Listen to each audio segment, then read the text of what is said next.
বন্যাকবলিত অসহায় মানুষদের উদ্ধার আর ত্রাণ তৎপরতায় জীবন বাজি রেখে লড়ে যাচ্ছে ছাত্র যুবকরা।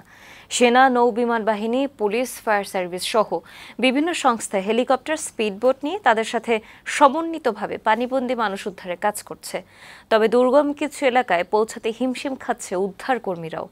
আবহাওয়া ভালো থাকায় আজ দুর্গম এলাকায় ত্রাণ পাঠানোর ব্যবস্থা চলছে। এজাজুল হক মুকুলের প্রতিবেদন। ছোট্ট তুলতুলে মায়াবী শিশুটি মায়ের কোলে নিরুদ্বেগে ঘুমাচ্ছে। মুখখানি ছাড়া পুরো শরীর তাওয়ালে পেঁচানো। হেলিকপ্টারের বিকট শব্দেও ঘুম ভাঙেনি তার। পানিবন্দী অবস্থা থেকে ফিরতে পারায় মায়ের অশ্রুসিক্ত চোখে স্বস্তি। বন্যায় বিধ্বস্ত ফেনীর পশুরামের বিলোনিয়া সীমান্ত এলাকা থেকে হেলিকপ্টারে 2 নবজাতককে উদ্ধার করে র্যাব নিরাপদ স্থানে নেওয়ার সময় এই দৃশ্য দেখা যায়। জীবন মৃত্যুর সন্ধিক্ষণ থেকে এমন অনেক পরিবার প্রাণে বেঁচেছে সেনাবাহিনীর সহায়তায়। ফেনীর মোহরীগঞ্জের নুরনাহার বেগম রাস্তার পাশে দাঁড়িয়ে আছেন ত্রাণের জন্য। ছোট ছোট সন্তান নিয়ে আশ্রয় হয়েছে ছাদে। বন্যা দুর্গত এলাকায় হেলিকপ্টার দেখলেই সাহায্যের আশায় লাল পতাকা উত্তোলন করছে অনেকে।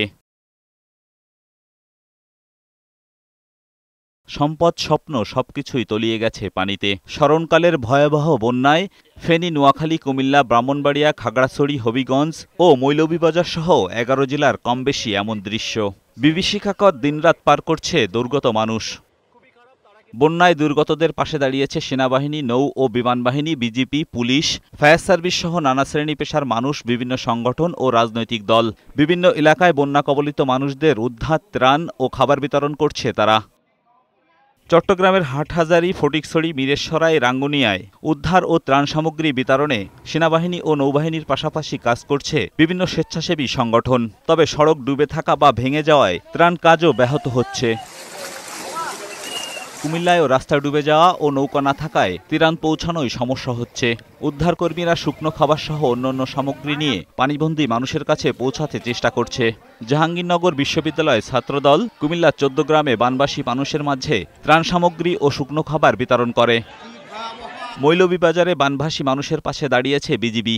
বন্যার্তদের জরুরি উদ্ধার ও বিভিন্ন এলাকায় মেডিকেল ক্যাম্প, ঔষধ, শুকনো খাবার ও বিভিন্ন উপকরণ বিতরণ করছে তারা। এজাজুল হক মুকুল, বৈশাখী সংবাদ।